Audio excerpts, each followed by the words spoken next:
You can now hear Movie Heaven, Movie Hell on Stitcher. Stitcher is radio on demand. Listen anytime, anywhere. Stitcher is an award-winning free app that lets you listen to all your favourite shows, plus discover from 20,000 news, entertainment and sports shows. You can also create your own custom playlists. Stitcher is available on iOS, Android, Nook, iPad and in over 4 million car dashboards. It's on demand and it's on the go. No downloading, no syncing, no wasted memory. You can stream your favourite podcasts from Stitcher. Don't have Stitcher? Download it free today at Stitcher.com or in the App Store. And please leave us a review and rating on Stitcher. Thank you.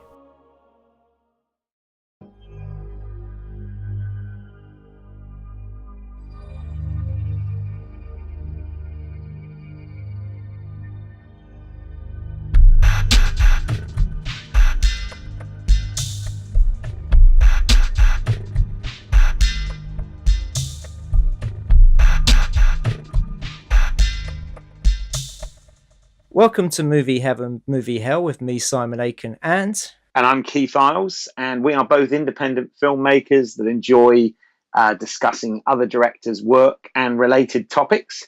And we're really pleased for this podcast special to be joined by a guest, filmmaker Toby Dye. So welcome to the podcast, Toby. Hello.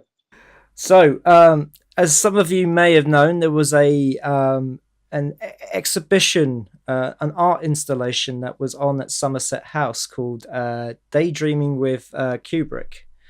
And it was curated by James Lavelle from Unkle, and also featured a video that was on an infinity loop called The Corridor, which was directed by Toby. Very impressive it was too, I have to say. I did visit the exhibit. Obviously being a fan of Stanley Kubrick's work, and I found it very interesting. Like with most installation art, there were some pieces that I thought were really good, and other bits that were, interesting, although a bit more ambiguous, maybe. But I have to say, I'm very impressed with the piece that you did, and when Simon said that he was able to get you on our show for, as a guest, I was quite excited because really enjoyed that. But also having watched more of your work, some of your other work, very keen to speak to you about all of that as well. Cool. Well, thank you. So I think the first question I have is, how did you get involved with Daydreaming with Kubrick? I know James Lavelle because we've worked together in the past. I made a music video for him for a Unkle track that he did with Mark Lanigan called Another Night Out. So we've met a few years back, and it'd been a very happy collaboration making that video. And we've kept in touch ever since. We're always talking about various projects. And basically James, it was a couple of years ago, mentioned to me, said, I'm planning to do this exhibition, Daydreaming with Stanley Kubrick. And he explained to me what it was, that he was getting together lots of different artists, filmmakers, conceptual artists, musicians, and wanted them to make pieces that are somehow inspired by Stanley Kubrick for this exhibition. And I'm a huge Kubrick fan. And he said, he asked me if I was interested in doing something for it. And I said, yes. And I went off to have a ponder about what I could do. Came up with the sort of germ of the idea for The Corridor. I suggested it to James, and he loved the idea, and it sort of went from there.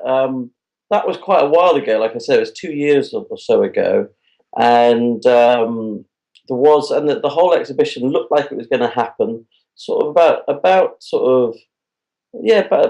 18 months ago. And then the funding collapsed, and it didn't happen. And so I thought it was all dead. to be honest.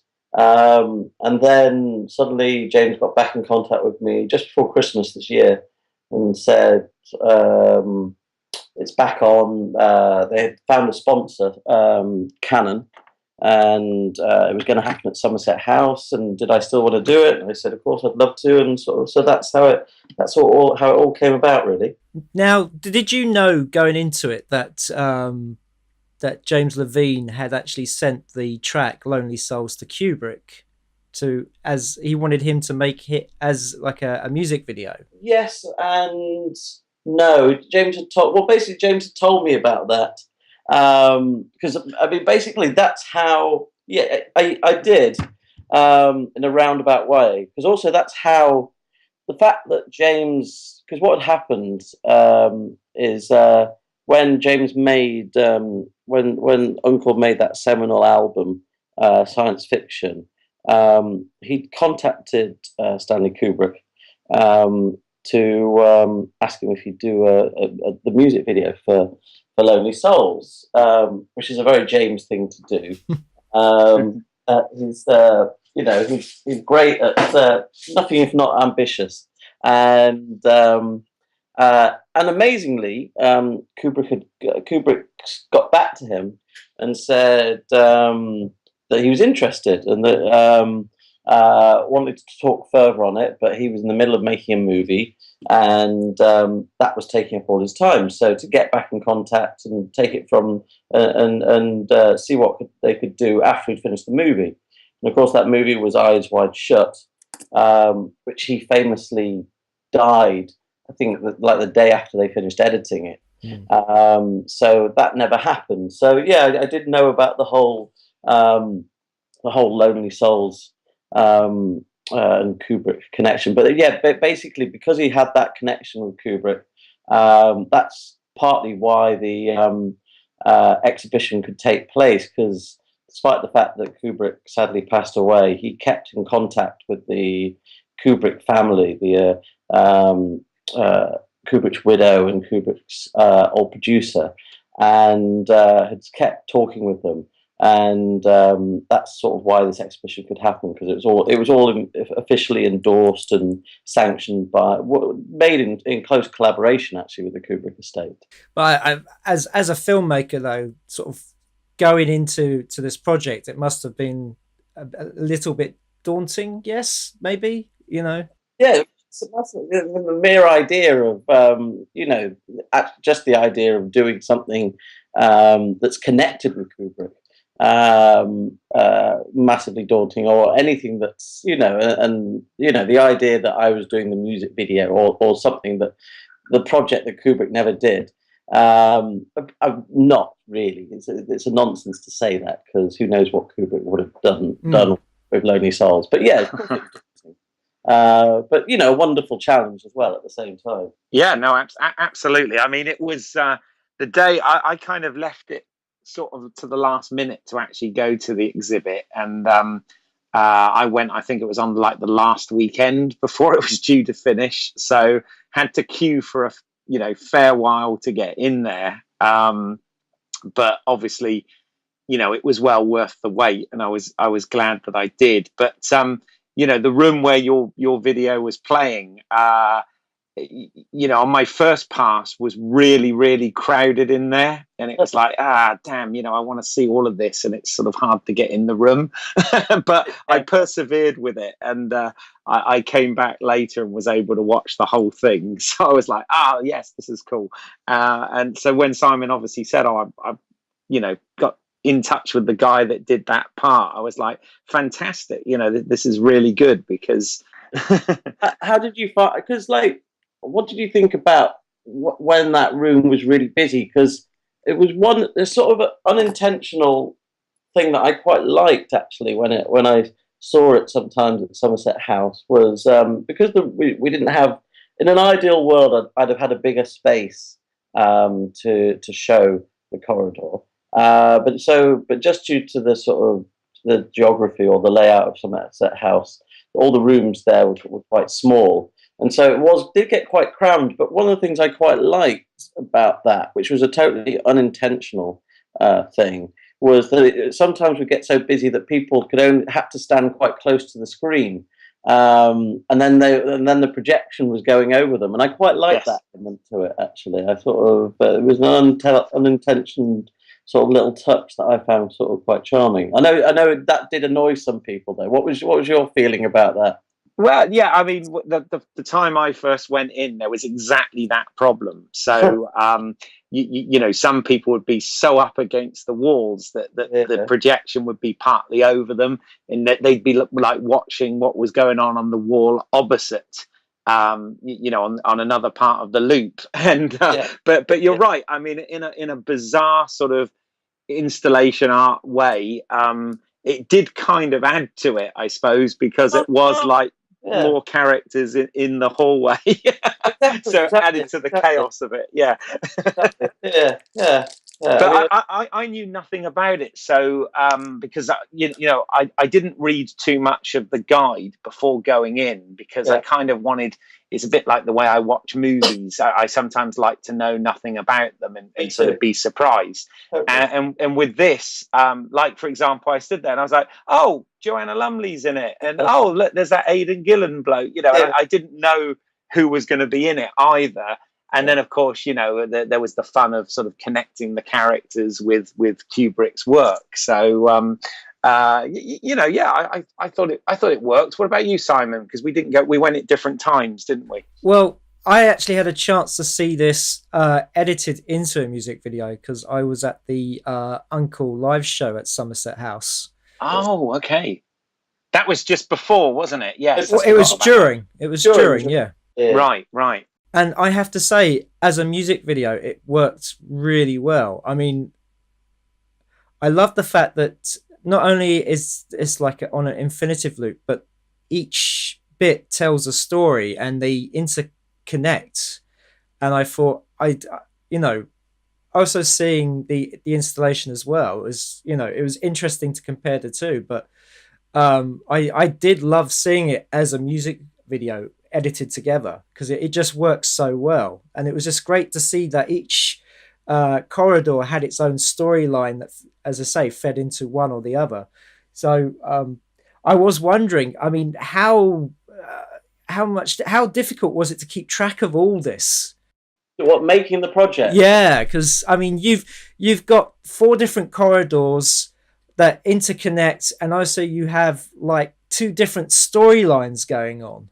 Or 4 different storylines going on, because it's each character's got their own storyline. So yeah, but I mean, one affects the other. So it was a nightmare. It was a complete nightmare from inception to final delivery. Everything about this project was torturous and brain melting. And agonizing, genuinely agonizingly difficult. I mean, when after I came up with the original concept, I wrote the script in collaboration with 2 absolutely brilliant minds, John Allison and Chris Bovell, who they run they're brilliant advertising creatives, actually, and they run Channel 4's marketing department. So they do all the internal advertisements for Channel 4. They've recently made that brilliant Paralympics promo. Oh, okay, yes. And they did the rebranding of Channel 4 with all the Jonathan Glazer idents and everything. And so we wrote the scripts. I wrote it all together, and I couldn't have done it without them.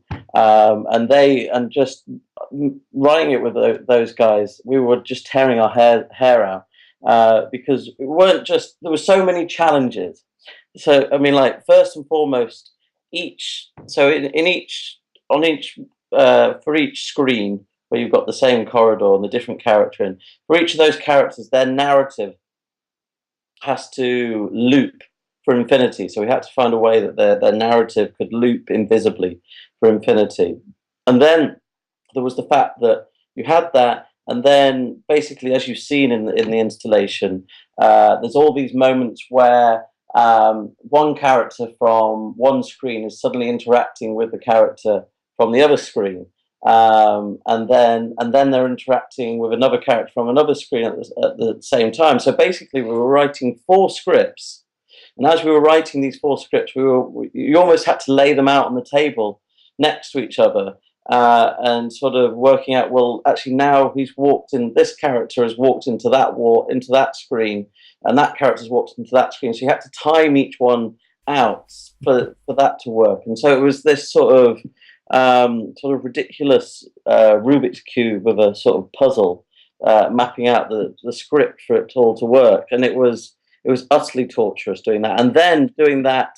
And then trying to explain it to people for pre-production, and working all that out. And nobody quite got all, lots. It would take about 5 meetings for people to fully understand what we were trying to do.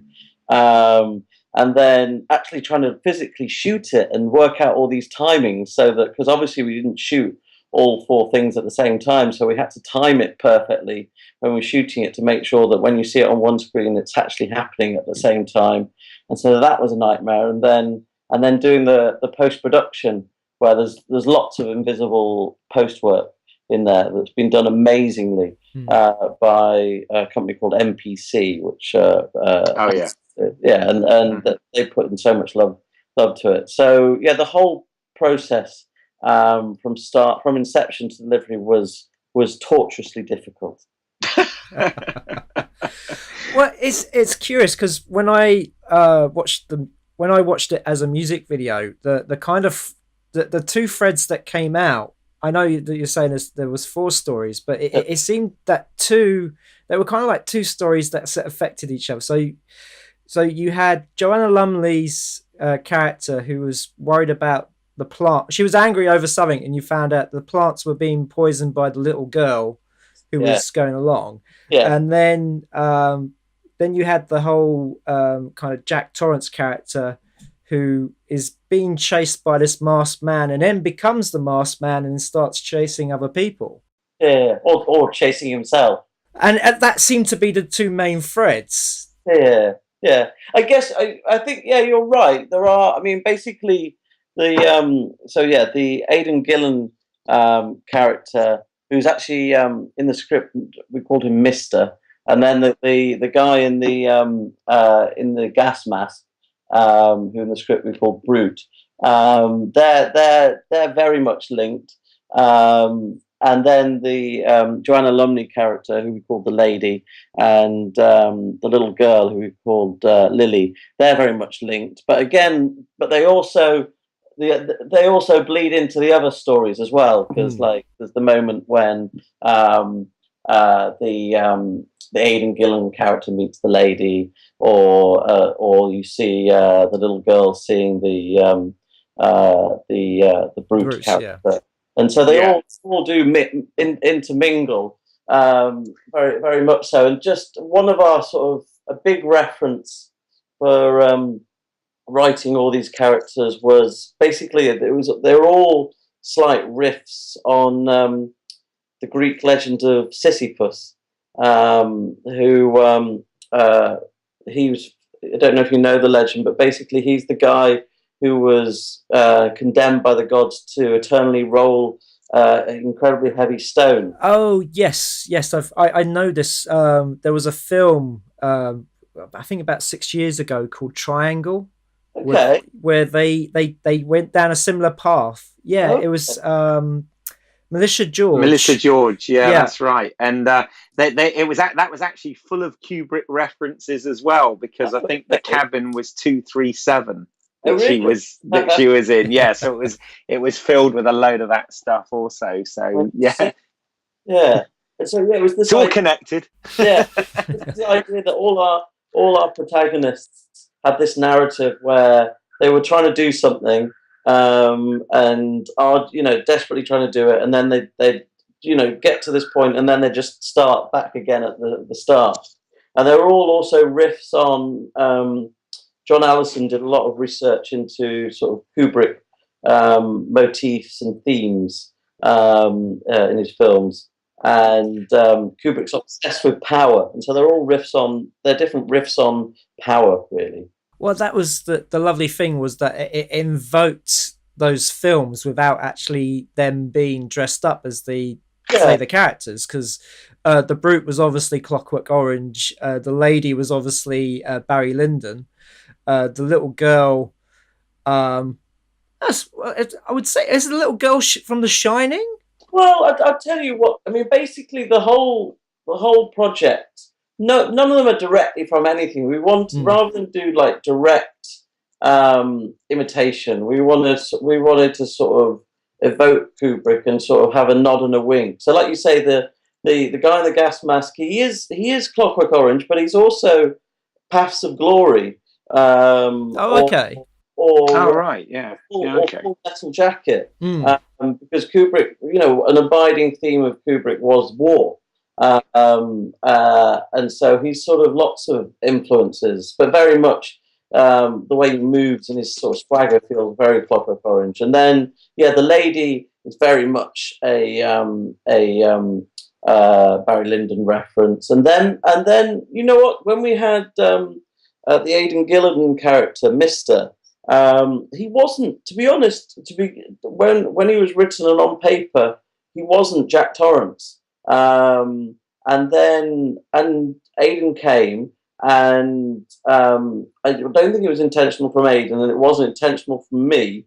Obviously, he ended up wearing that Jack Torrance shirt, but he just it's just something, I think, in Aidan and how Aidan played it. There was I think there's a little bit of Jack Nicholson in Aidan, and it just sort of came out. And then the little girl, she's a nod to the twins in The Shining. There's a little element of Lolita in there as well. So there's sort of nods and winks in there rather than anything too overt, if that makes sense. No, I mean it works really well for it, because then you're as well as following what each character's doing in their own corridor, you're also going, well, what film's that from, or what's that's been influenced by? That's very true. I mean, definitely when I went to see it, people were absolutely connecting, Mister with The Shining, with the Jack Torrance character, and the Brute with Clockwork Orange, and obviously Joanna Lumley with Barry Lyndon, etc. And of course, you had, what is it? Was it the butler and the maid in there as another couple of connecting characters? I don't know if you noticed, but in the basically, you said the lady has got her flunkies, the butler and the maid and the page boy, and then but then also in the film with Aidan and the Brute, there's those three other characters. And if you sort of pay close attention, they're played by exactly the same actors that are playing the butler and the maid. Oh wow! Right, okay. it was really hard to tell, because they look so different from corridor to corridor. Yeah. Damn! I should have just cast different actors. I have to do all sorts of tricks to manage to have them. Sometimes you'll see them in one film where they're dressed as the butler. Or the 18th century garb, and then they're also in their other costume in the same film. So that involved all sorts of tricky stuff and everything. I'm sure they loved it. Yeah. I mean, I bet even though it was a complicated shoot, I bet it was a lot of fun. It was a huge amount of fun. I mean, it was very difficult because we didn't have enough money. We had to shoot the whole thing in one day. And so it was very tricky to do, but yeah, everyone loved doing it, and so I think everyone got a lot out of it. Wow, that is amazing for shooting in one day. Yeah. Wow, it is. Yeah, I can't believe you only did that, and I thought you meant like a day per segment. No, we had to shoot the whole thing in one day. Oh my lord! Okay, and that's and each take for the 4 films is roughly 4 minutes, 17 seconds. So that's four 4-minute takes, single tracking shots where everything has to go right.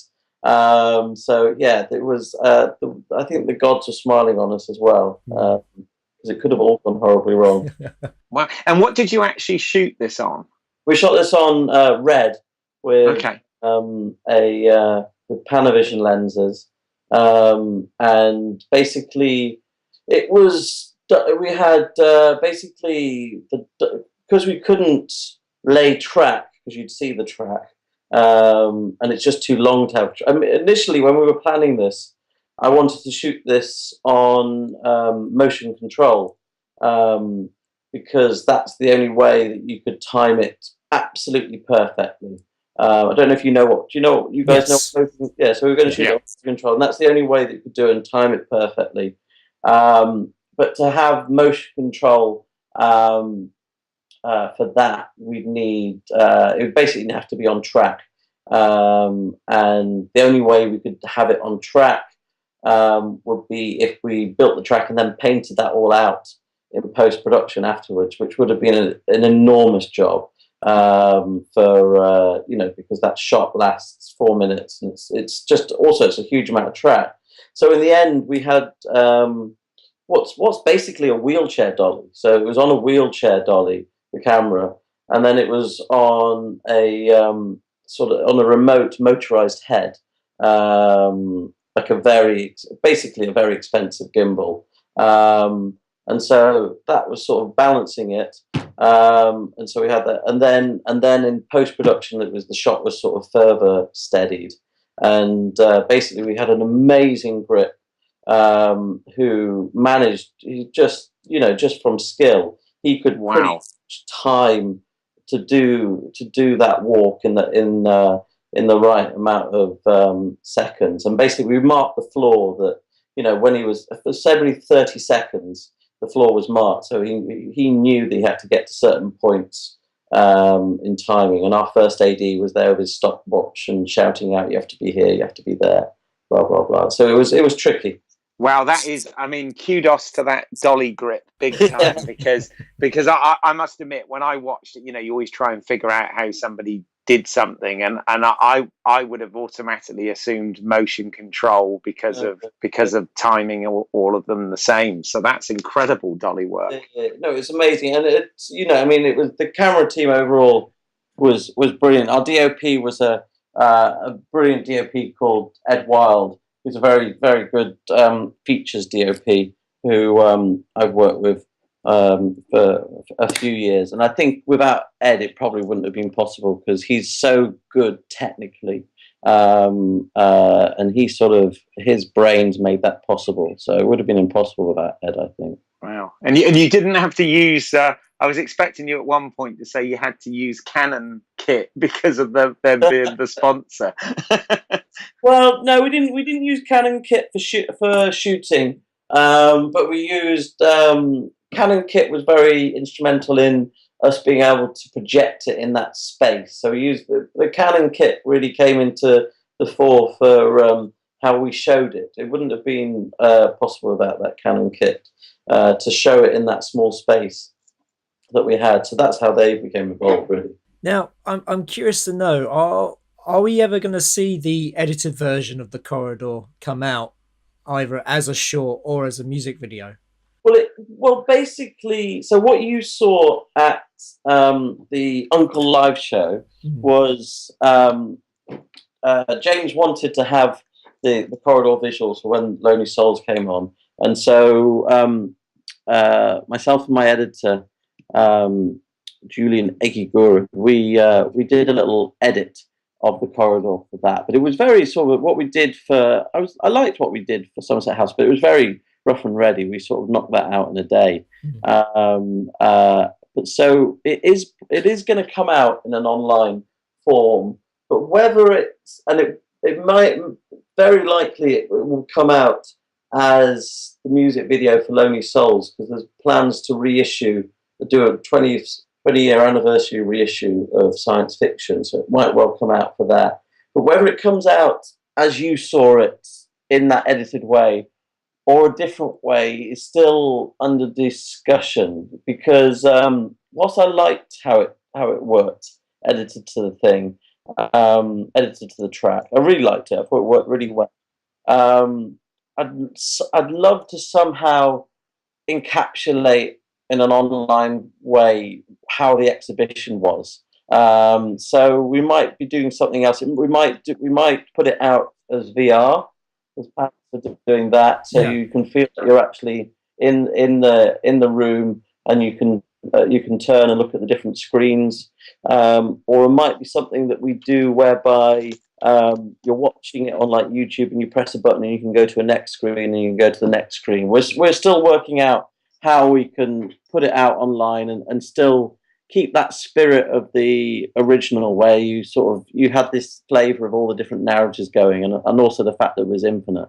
I mean, or you could do all of them.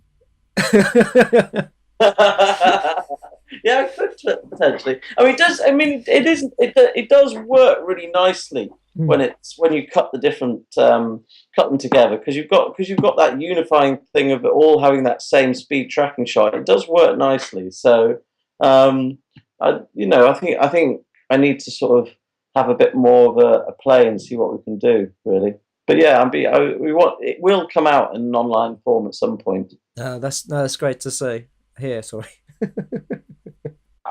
Of course, we've sort of dived, and rightly so. We've dived straight into the Stanley Kubrick exhibit here, and this particular part, the corridor. But just really, well, I mean, it's for the benefit of us, but also our listeners. Because I want to delve into some of your other work as we go through this podcast. But can you give us a little bit of background on yourself, and sort of, what inspired you to get into filmmaking? And obviously, we know you've done some work with RSA, for example. You're represented by them, and just sort of give us a little bit of background as to you and where you come from. So yeah, gosh, background on me. So yeah, I mean, I've been working in sort of film and television all my adult life, and I always knew I wanted to direct. I'm from Derbyshire, and when I was a kid, there's a little cinema in Derby called the Metro Cinema, little art house cinema. I used to be a projectionist there when I was like 18, 19. And so I watched an awful lot of films. And my background is I actually got into documentary originally, and sort of in my 20s making lots of documentaries mostly for Channel 4, particularly when they don't have it so much, but there used to be these nice like late night 10 o'clock 11 o'clock slot documentaries on Channel 4, where you could do these interesting quirky little documentaries. And so originally I got into film. I got my break as being a director, really doing documentaries for Channel 4. And then, but my goal's always been, I love drama and feature films. That's what I want to do eventually.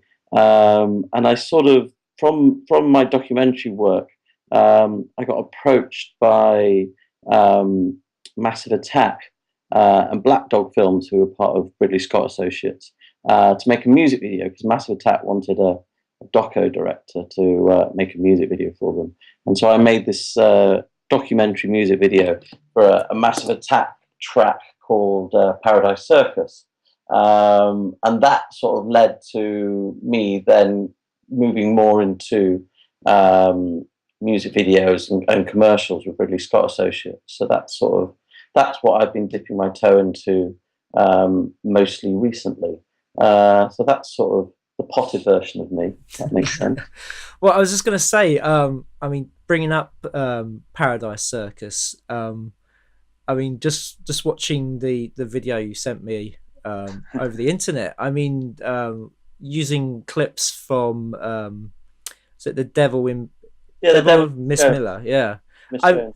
I mean, how was that received? Because I mean, it is hardcore porn in there. Yeah, it is. Well, it was received amazingly well. What's annoying, I mean, it racked up absolutely millions and millions of views. What's annoying actually about it is because it's got hardcore porn in there, that it kept on getting taken down by YouTube and Vimeo. Vimeo let it go up now. Because I think they realised that it's not, well, it's got porn in it, but it's not porn. If that makes sense. It's the video, isn't it? It's art. So, well, kind of. But so basically, it racked up all these views on the Massive Attack site, but then also got really well reviewed as well. And got nominated for awards. It got nominated for a D&AD award, and it was in the Creative Review annual. It was the best in the book, and all sorts of stuff. And I think it got nominated at the UK Music Video Awards as well. So it got really well received. It was sort of went down very well, and it's still one of. I'm very proud of it. It's one of bad choice of words. I mean, it really is an interesting video. I mean, I watched it and I was like, oh wow, well, you watched a lot of 70s porn as research for this one, but it was quite funny because it made me laugh it made me laugh at myself, because when I first heard it, I obviously associated it as being, oh, this is the song that they use for the theme tune for Luther. Neil Cross's Luther. But then I thought to myself, that's like me saying to a proper musician that the William Tell Overture is the Lone Ranger theme. You know what I mean? So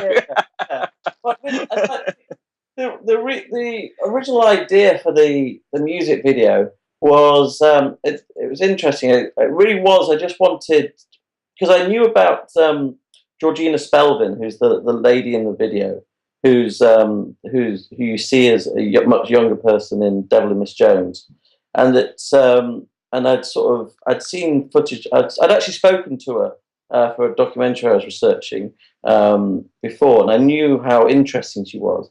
The idea of the video really was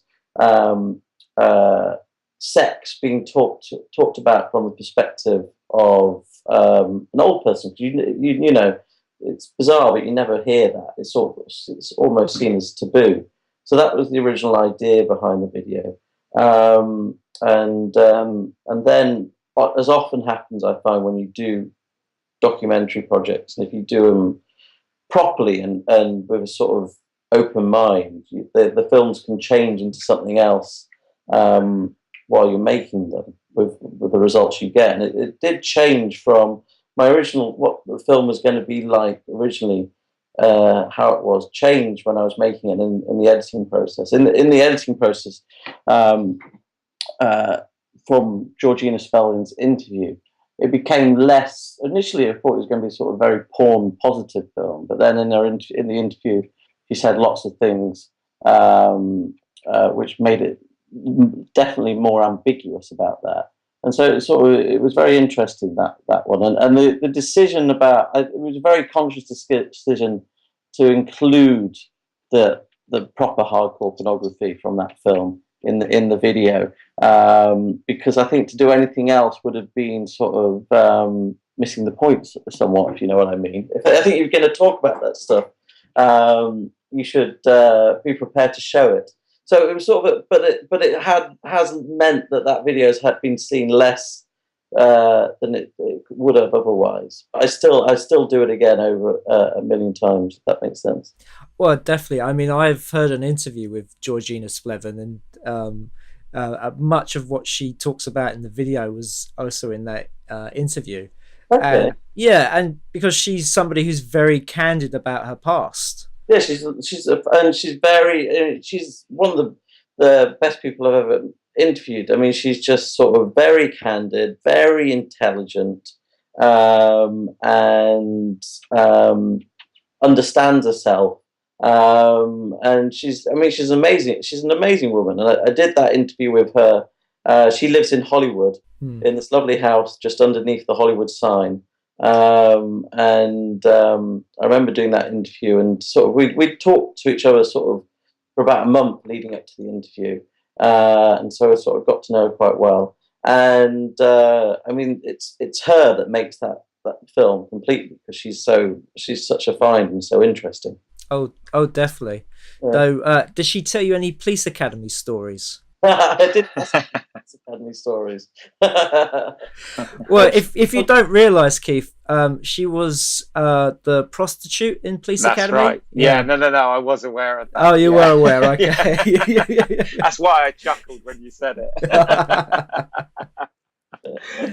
So no, I mean, you know, it works well, and you know, thank you for sending us, by the way. I mean, I know, which we'll get to at the end of the podcast, that people can see some of your work via your website, etc. But you also were kind enough to send myself and Simon a private link, so we could watch some of it. And one of the video, I mean, they're all, I have to say, you know, all of the work on there is very impressive. I sort of said to Simon, "Oh my God, I watched this stuff, and I feel like a phony for you know, I feel like an amateur filmmaker after watching a lot of this." But one of them that really stood out to me as being incredibly clever, and I thought I've got to ask you about this, is the one "You're only as old as you move." Is that right? Yeah, the Voltaren one. Yes.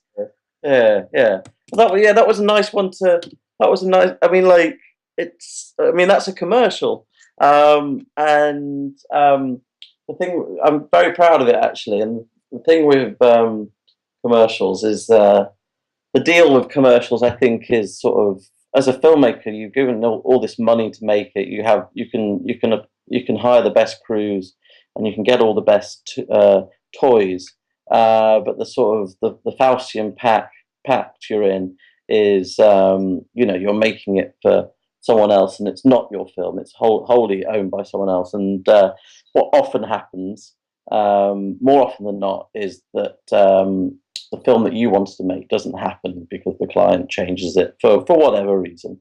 And so often with commercials, you know, you don't end up with what you wanted. But with that one, the Voltaren film, we did, and I got approached by the agency for that. It was made for Saatchis and Saatchis, and they had this idea that they wanted to do a shadow play, and they wanted the shadow play to be the story of two young kids, a boy and a girl. You see them as, you know, very young children, 6, 7 years old, playing, and you see them growing old, all in shadow, and getting married and having kids, and basically all in dance, and it's very athletic. And then the camera flies behind the back of the shadow, the screen, and you reveal that this whole shadow play that's been incredibly energetic has all been done by two old people. And the idea, because it's this brand called Voltaren, which is like ibuprofen in gel, which is good for joints if you've got stiff joints, and particularly good for old people. So the tagline was "You're only as old as you move." So they suggested this idea to me, and then I loved it. I thought it was great, and I had this other idea to add to it, that we could make more of the reveal afterwards by actually really showing how this old pair did the whole shadow play. So it's lovely, you know, you can do the whole wizard behind the curtains thing. And my idea was to then sort of play them doing the shadow play behind the screen backwards, so it all moves backwards. And the Saatchis and the client liked the idea, so let me do it. It turned out into this film that I'm very pleased of. And we were lucky to find, and again, the couple that are in that film, amazing couple called Marion and Digger, had never been on camera before. They'd danced all their life together, but never been on camera before. So they were a sort of real find, and they did do that shadow play that you saw in the commercial for real. So they were kind of amazing. But no, I'm glad you picked up on that one. It's one of the ones that I'm fond of. Well, it's also very clever in so much as you make it appear as if it's sort of done in one take as well, which is quite clever. Yeah.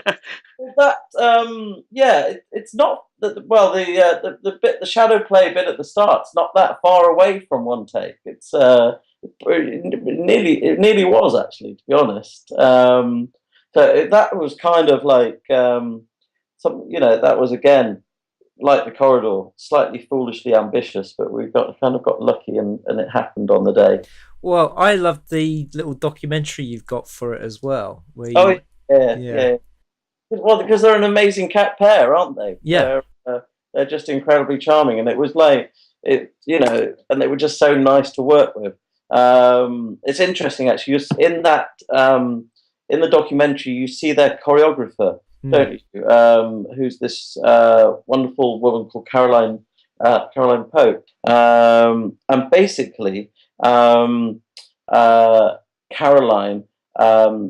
enjoyed working with Caroline so much. She was on board for. She helped me for The Corridor. Basically, she was my movement director for The Corridor, so she was involved heavily throughout that. And so that one of the reasons in The Corridor you see that the movements are so nice and interesting, and especially with the World War II character in the gas mask, is because Caroline was there, and she worked very heavily with the actors, sort of making that really expressive movement. Oh, that's great. I mean, I know from personal experience that when you work with people, then if you get on, you usually then tend to come back and work with them again. Exactly. And stuff. Now, I have to ask, what came first? Was it the documentary The Circus, or was it the Unkle music video? Oh no, the Unkle video came first, and basically what happened, how The Circus came about is I got approached by Channel 4, and they wanted me to make some documentaries for this was after I'd made the Unkle video, and I hadn't been making documentaries. I'd stopped making documentaries for television for a few years, but I got approached by Channel 4, and they wanted me to make something for them, and so they gave me a sort of chunk of money, development money, to come up with ideas for them.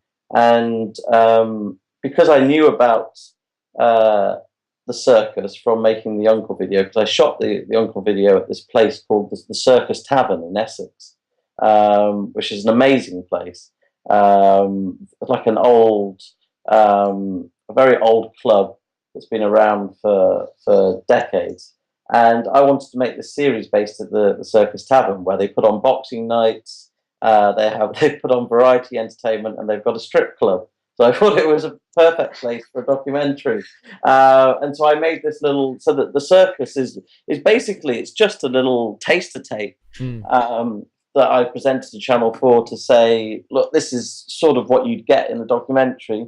Let's go off and make it. And the idea was that it was going to be a series, 3 1 hours, focusing on the different facets. One episode focusing on the boxing, one episode focusing on the variety club element, and one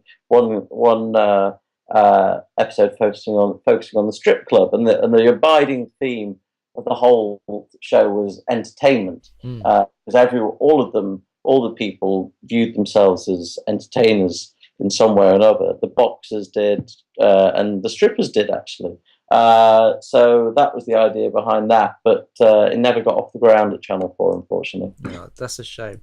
Yeah. No, I have to wonder, the girl who was on the doing the pole dancing behind the owner, how long was she doing that for? She seemed to be doing it for quite a long time. Well, we cheated with that. So basically, that's all digital. So I shot the interview with the owner separately to her dancing on the pole, and we just stitched it all together in post. Okay. Yeah. Oh, so you're not that cruel then. Yeah, no. Because it is kind of funny because you are watching him. Yeah. But in the background, you can see this girl just go through her act, and it's like, and also makes you wonder. So when in his off time, does he just like watching the strippers dance and stuff? Well, he does. He's actually the owner of the Circus Tavern, and he's amazing on camera. I mean, I'm quite sad that never came off. I think it would have been I think it would have been a brilliant little series. I think, but anyway, there you go. You win some, you lose some. Well, you've won a lot here. I mean, what one of the other ones I wanted to, well, I mean, there's loads we want to talk about, but just because I kind of like the message behind this one as well, is you've got the one that you did for Purcell called Free the Kids, and I wonder whether you could talk a bit about that, because I thought that was very interesting. I was like, I find the message behind it, especially, we talk about we sound like old farts when we say it, but we talk about the millennials and how they don't, they spend too much time playing video games or watching TV or whatever, and I just thought that the way you sort of attack that message with tying it in with the Purcell products as well was really interesting. So could you tell us a bit about that? Yeah, that was a really nice project to work on as well. I mean, basically, the background to that project was Purcell. They have this campaign for Purcell, which is promoting child welfare, and they'd come across this statistic that the average child spends half as long every day outside than the average prison inmate, which is a brilliant statistic. And they wanted to turn this into their commercial for Purcell. And basically, we got talking about this idea, and the big thing is that they wanted to do it for real. So they wanted to go to a real prison and film with the prisoners, and then basically ask them about how they value their free time, and then reveal this fact that they spend basically twice as long outdoors as the average child, and get the reaction of the prisoners. And so just sort of the reality of trying to film a television commercial in a working prison is quite a challenge. So it took a very long time to actually find a prison where we could film it. But we did in the end in Indianapolis in the States, and spent about 3 days filming there.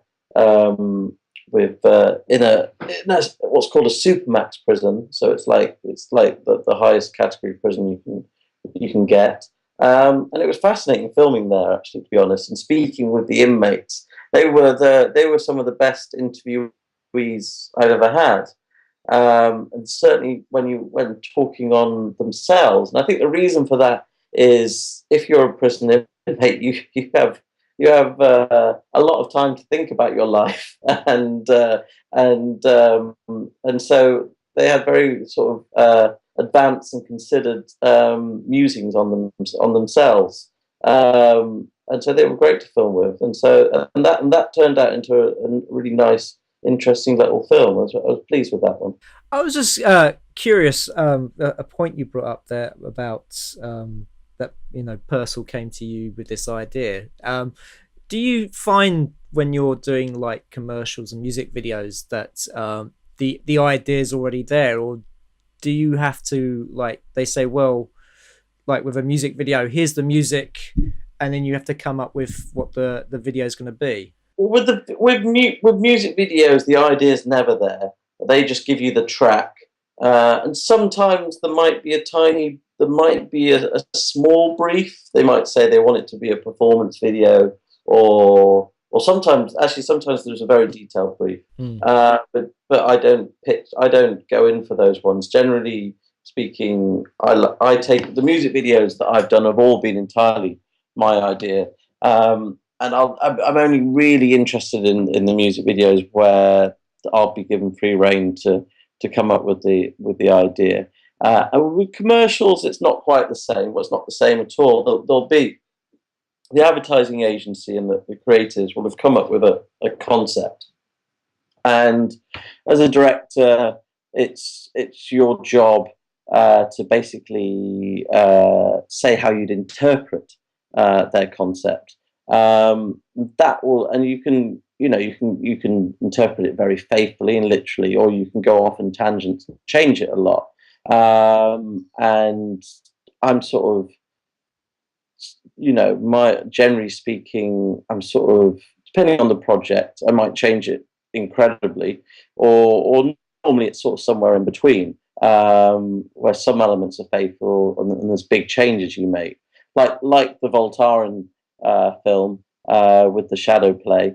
I changed it dramatically with adding the whole reversed element, and then with the Purcell one, a big element that was never there, the germ of the idea and the concepts, all the agencies, I can't take credit for that, but the big element that I brought into it that was never there in the original idea was the film starts with a prison inmate musing on what it is to live without freedom, and what's been taken away from him, which was never there in the original concept. But I sort of felt that was very important, and it seemed like an obvious thing to do if you're talking to prisoners about freedom. Well, if there's a film about child free, a broad theme is freedom because it's child freedom, and you should speak to, and you're in a prison and you're speaking to the people who really know what it means not to have freedom. That's an element to have. So I think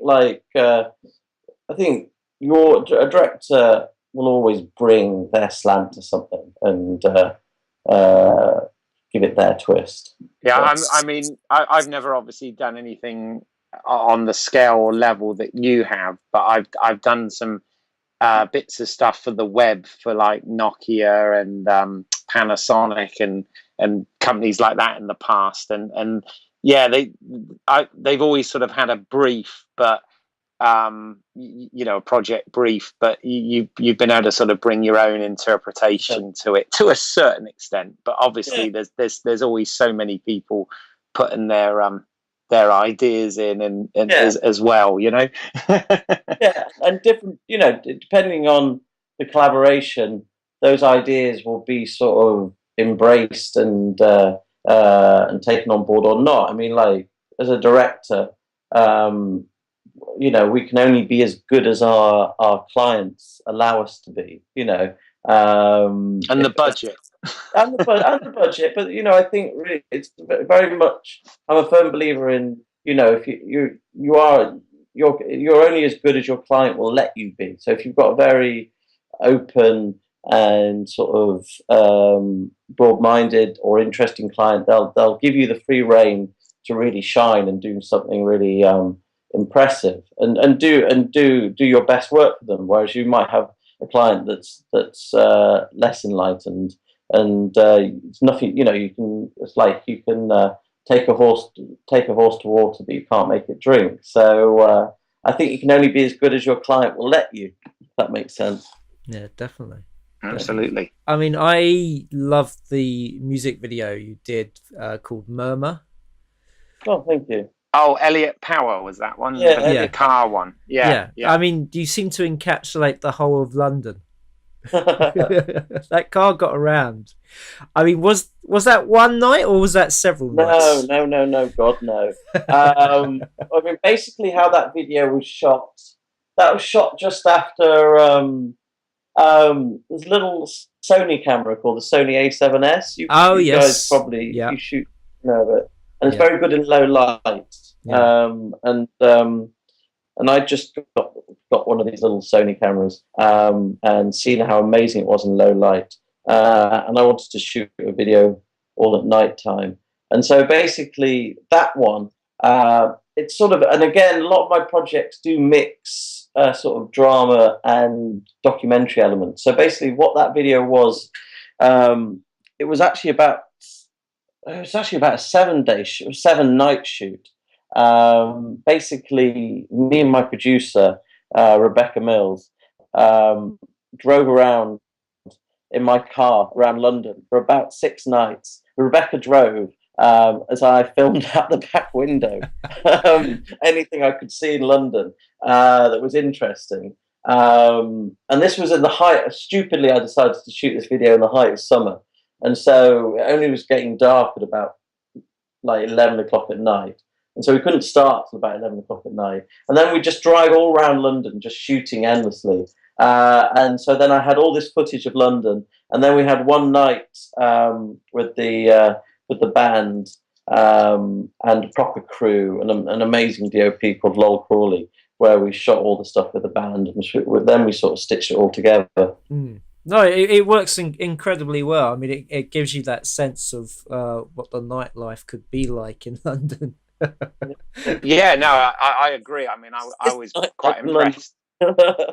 Yeah, and I was impressed by that, and the whole sort of, it had that sort of real sodium lighting, feel that London night does, and love the fact that they were rocking around in an old, was that a Ford Cortina or something? It was quite an old car, wasn't it?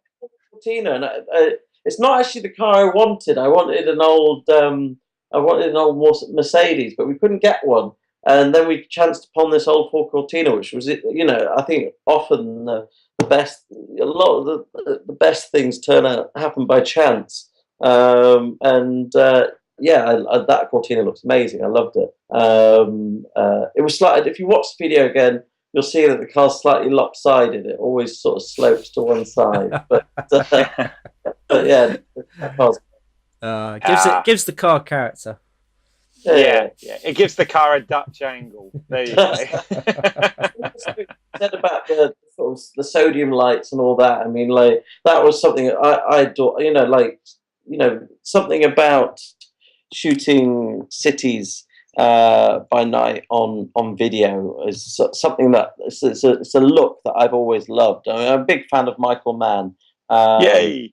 And, huge fan. And I love that aesthetic that he has in films, from like Collateral to Heat and even Miami Vice. So it was very much a look I was interested in. Yeah. No, it's funny. I watching it, I thought it had a bit of a Michael Mann feel, because if you've listened to any of mine and Simon's podcasts, you'll know that we're big fans. So yeah. Got to ask. Now, this is a video that perhaps the general public sort of won't necessarily have access to, because I know you very kindly sent us a link to this, but I found it fascinating.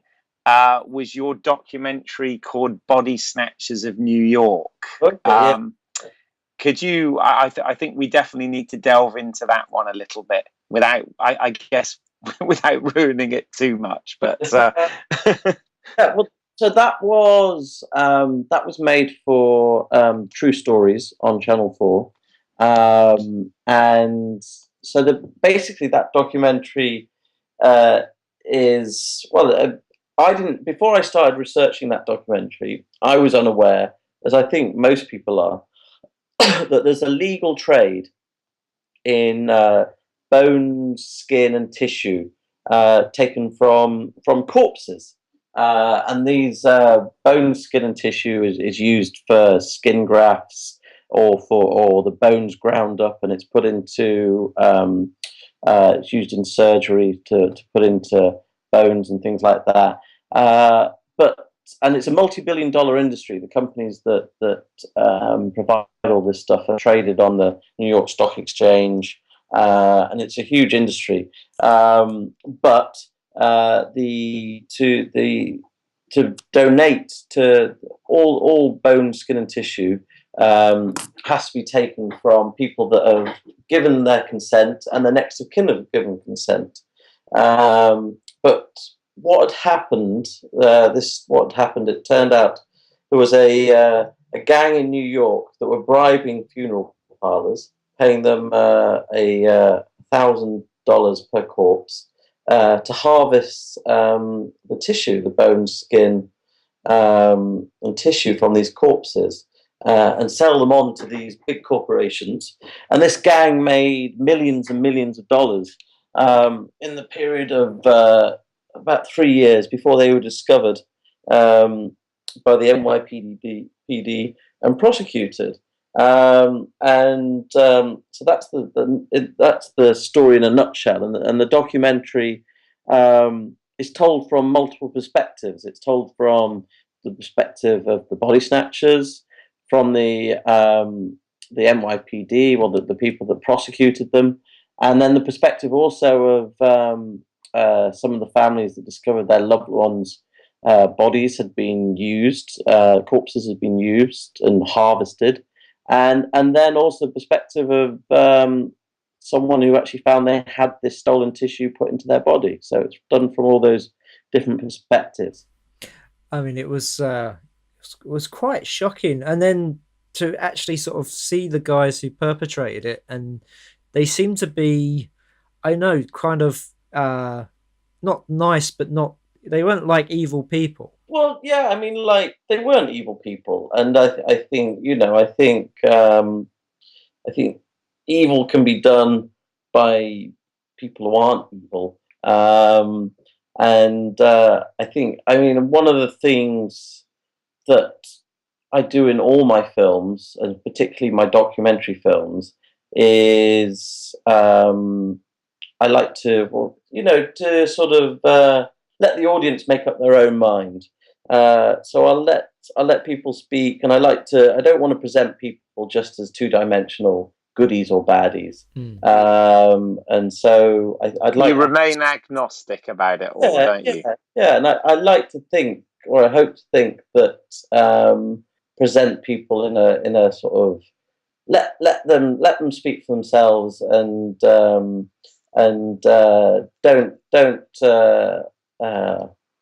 paint, don't present people as two-dimensional. I think and even people who we perceive as being evil or do evil deeds, they never think they're evil themselves. They'll all think they're good people. Whether they are or not is a matter for discussion. But I think that dichotomy is interesting. And I noticed on that documentary that you were your own cinematographer on that. How was it like, sort of, being? I guess, were you kind of like a one-man band on that one, or? No. Well, I mean, like, I shot it myself. We had no money, so I had to shoot it myself. Okay. But I went around America shooting with my producer, Ed Buckley, who was amazing. And we also had, back in London, exec producer Denise Castelli, who actually uncovered the story in the first place. So it was a very small team, but definitely not one man band. And that was cut by Julian Ekeguren, who's been sort of, ever since we cut the Massive Attack video together, and basically we've cut together ever since. So it's a small team, but definitely not one-man band. But I do sometimes shoot myself, like the Purcell commercial. I shot myself. That was actually because when we were in the prison, we could only take in a crew of 3 people, so it wasn't practical to have another person. And like the Voltaren documentary that you saw that went along with the commercial, I shot that. So if it's a documentary, I'll often just shoot it myself. It makes more sense, I think. Oh no, I asked because I also shoot myself, and for me it came out of I felt that I wasn't quite in a position where I could get my ideas over to a DOP, so I thought, well, if I just remove the DOP and become the DOP myself, then I don't have to have that conversation. And I've gotten a lot better. I've worked with quite a few DOPs since my first short film, but I tend to a lot of my stuff I've shot myself. So I don't know. Do you prefer shooting stuff yourself? It's interesting what you said about, like, you couldn't communicate what you wanted to a DOP, and it's sort of that mindset, with me if I'm shooting documentary, because the thing is with documentary is you've just got to capture it there and then. There's no second takes. And so if I've got a DOP, they can't read my mind. They don't know what I'm particularly interested in, what angle or what I want to focus on shooting when something's occurring. So in that instance, if it's documentary, it makes much more sense that I'm shooting it. So I get exactly what I want. But if it's in a drama situation or something more set up, like a music video or commercial, obviously that's planned a lot, and I can communicate what I want to a DOP before that, and they can capture it much better than I can. So if it's documentary, I like to shoot it myself. If it's not, generally speaking, I don't like to shoot it myself, because I'm reasonably competent with a camera, but I'm nowhere at the level of a good DOP. This is true. I mean, with like the shadow play commercial, I mean, it's you certainly need a whole team of people to do that one. Yeah. Completely. So I do enjoy self shooting. I like it a lot, especially because I have a very specific way that I like to frame things. But I think different styles for different projects. Oh, certainly. No, absolutely. And what about, I mean, from the post-production side of things? I mean, you mentioned that you've been collaborating with this editor on several projects. Do you tend to let your editor work with the material and have sort of a first pass and then come in and make notes, or do you literally sit and edit with this guy? No, I think very much the former. I think it makes sense for me to stand back a little bit initially, and I mean, Julian's an amazing editor, and any good editor, you want to let them have their play, really, rather than me breathing down their neck, and then come in, and then so basically leave the editor alone with the material for a bit, and then once they've had time to sort of get their head around it and have played around with it, then I sit in, and it's much more intensively working together. Just sort of bring it back round to Kubrick. What was the first film of Kubrick's you saw? When did you get into his films? Probably, like everyone else, it was all of my generation. Probably the Shining, I imagine. And like the thing with Kubrick, I think when I first saw The Shining, I wasn't very impressed with it. Because I think, and I remember the first time I saw Barry Lyndon, I hated it. I thought it was awful. And now it's one of my favourite films. I think Kubrick is certainly a filmmaker that I've appreciated more as I've got older. For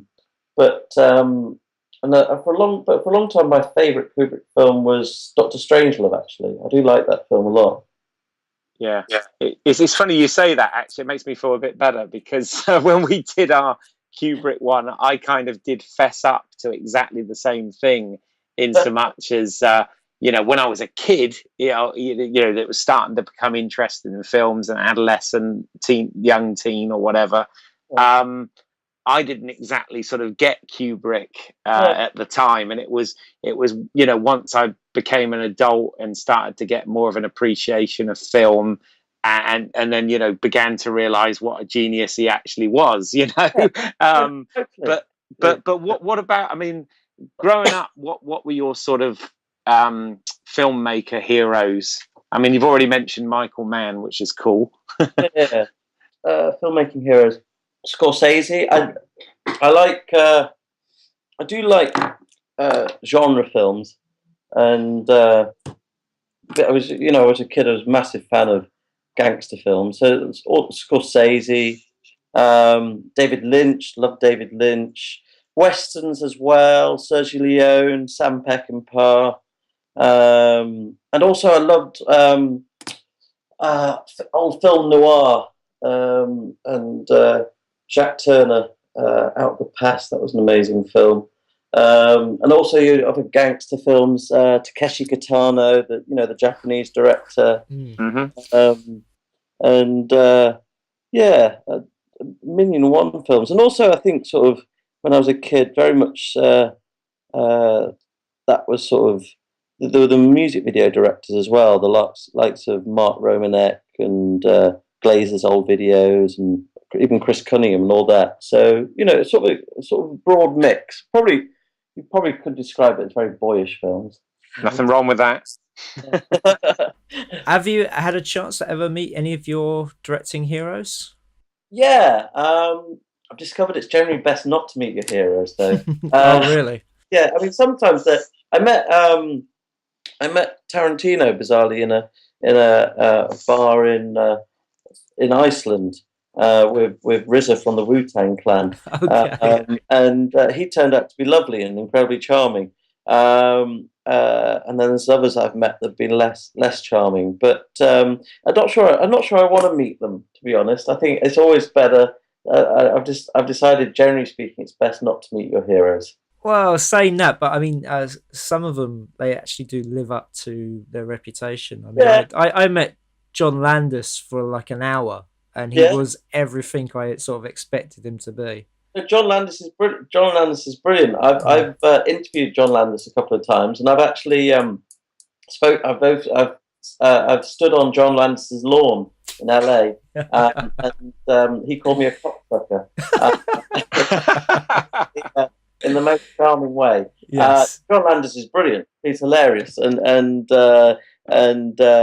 he's not a hero of mine, but I thought he was. I'm a huge fan of his, and he's very entertaining.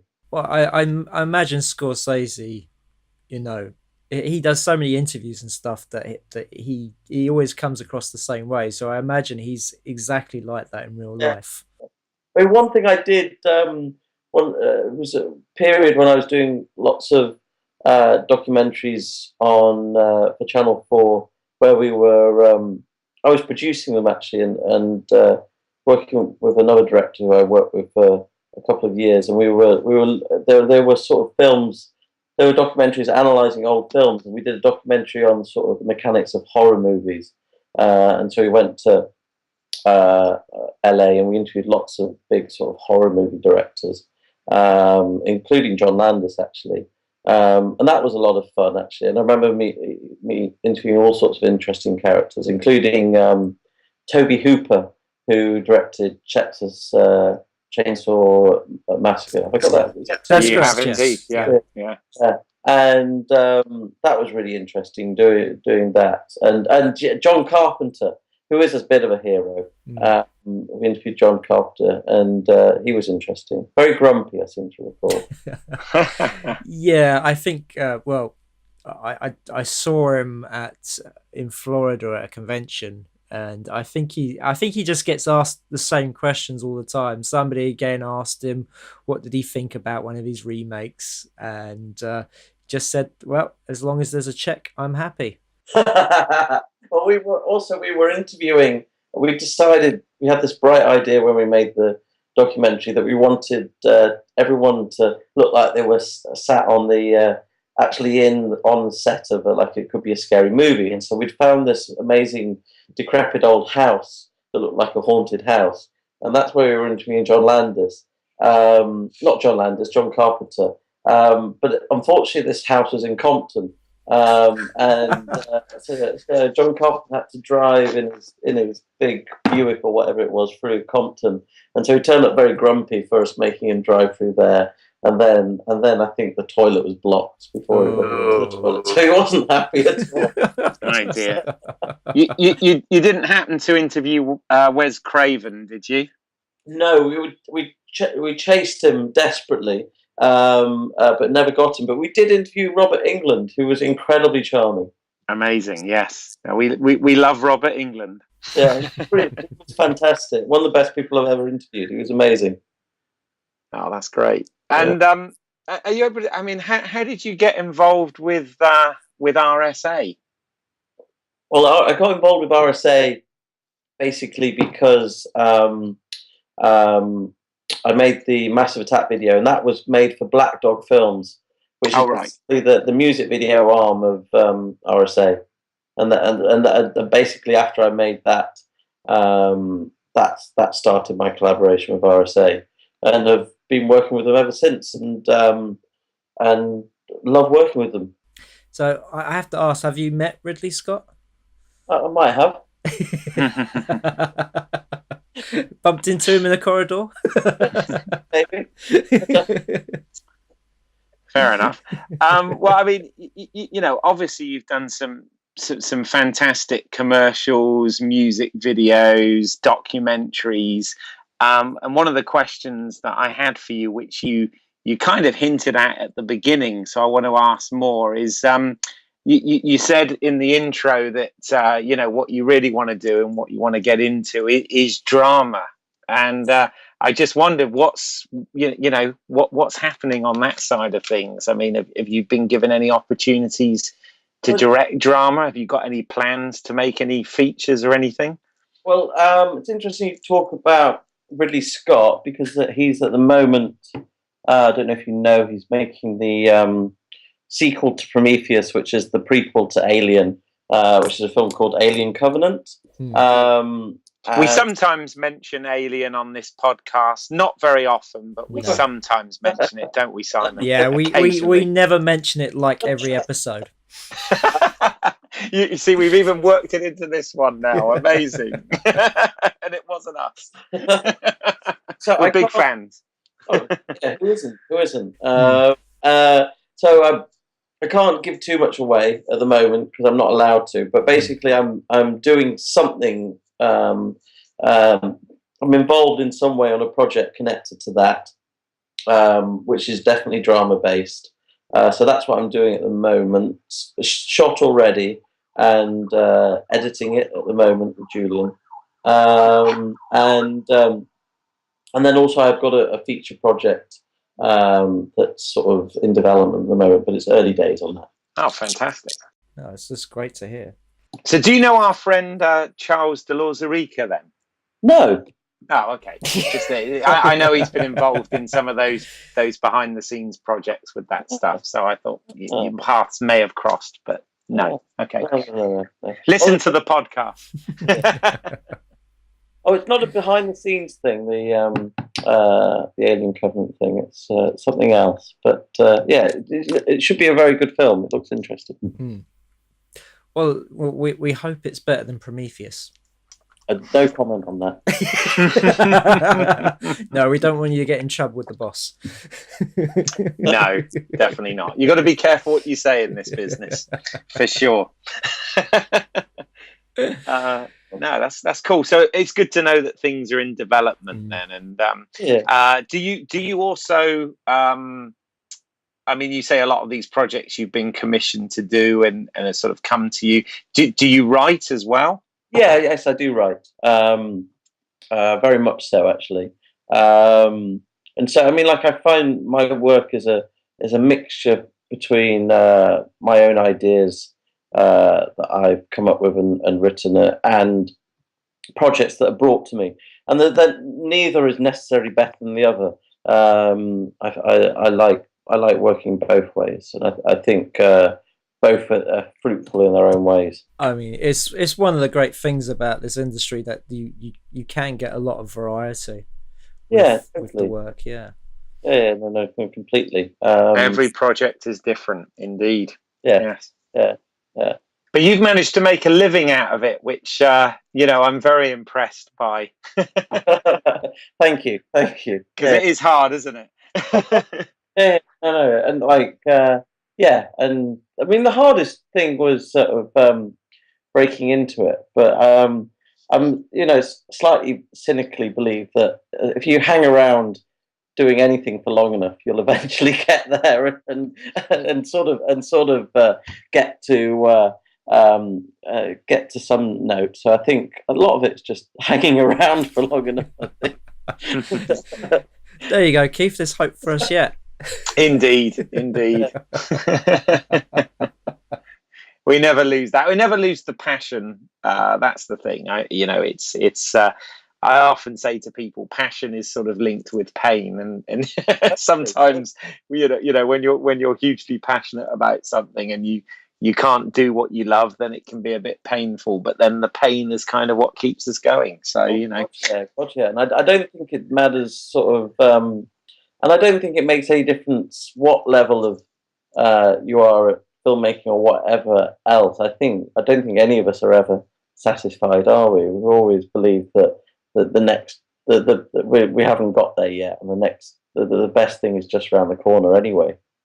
Indeed, and you just got to keep creating your own work, and we are, we're fortunate enough to live in an age where that's a bit easier than it was to do like 25 years ago. Totally. I mean, it's amazing now what we can do. I mean, like, when we were kids, it was, you had to borrow a shitty, VHS, super VHS recorder or High 8 or whatever, and then do tape to tape videoing, editing. It was a nightmare. I mean, if we had the tools today that we have today when I was a kid, it would be amazing. I mean, there's so much you can do now without big bucks. I think it's a fantastic time to be a filmmaker. Yeah, absolutely, definitely is. Okay. Well, I think that's a good place to end it. It's a good positive note, isn't it, to end on? Absolutely. Yeah. Well, I really enjoyed chatting with you guys. Thank you for having me. No, thank you. We've really enjoyed having you on board, and really have enjoyed sort of studying your work as well as sort of preparation for this. It's been very impressive. I'm a really big fan of your work. Well, thank you. It's very nice of you to say. So if people want to see your work, where can they find you, Toby? Well, I guess they go to the best place is to go to my website, tobydye.com, I guess. And also check out the RSA website. I had a look there and watched some more of your stuff on there as well.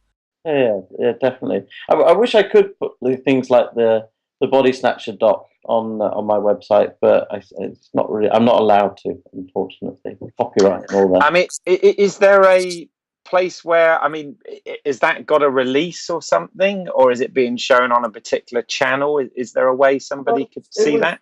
It was Channel 4, and it was shown a lot on Channel 4. It'd be interesting. I'd be interested to see if there's a possibility of a live, because it sort of came out just before we had all the sort of Netflix and streaming and things like that. But maybe I'd be interested to see if it could have another life on a format like that. So maybe, you never know in the future. It is fascinating, for sure. Fascinating story. Yeah, have you liked it? Oh no, really enjoyed it. I mean, I had never heard of it before, and it was very sort of enlightening. It was enlightening to make. Scarily. Yes. Yeah, it was an interesting one to make. Definitely. Yeah. So Keith, where can we find your work? Okay, if you want to see my stuff, if you go to YouTube and put in British Eyles, spelled Eyles, there are some of my incredibly low budget short films there for your viewing pleasure. Did you like that caveat? I'm going to go to British Isles tonight. Oh, that's another website. No, I'm just joking. Yeah, don't go to that website. You can find my work, as always, at independentrunnings.com. You can listen to this podcast via iTunes, Stitcher, YouTube, and all good podcast providers. You can follow us on Facebook and Twitter. Just search Movie Heaven, Movie Hell.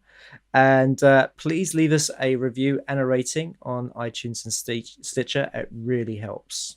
Please do. So that just leaves us to say thank you to our guest, Toby. Thank you for coming on and doing this. A pleasure. Thanks for having me. Really appreciate it. It's been great. Thank you. Very much enjoyed chatting with you both. And well, I'm hoping we can talk further as well beyond this podcast. No, I'd love to, definitely. And join us for the next episode of Movie Heaven, Movie Hell. Well, I think we're finally back to the old format, aren't we? Yes. Cool.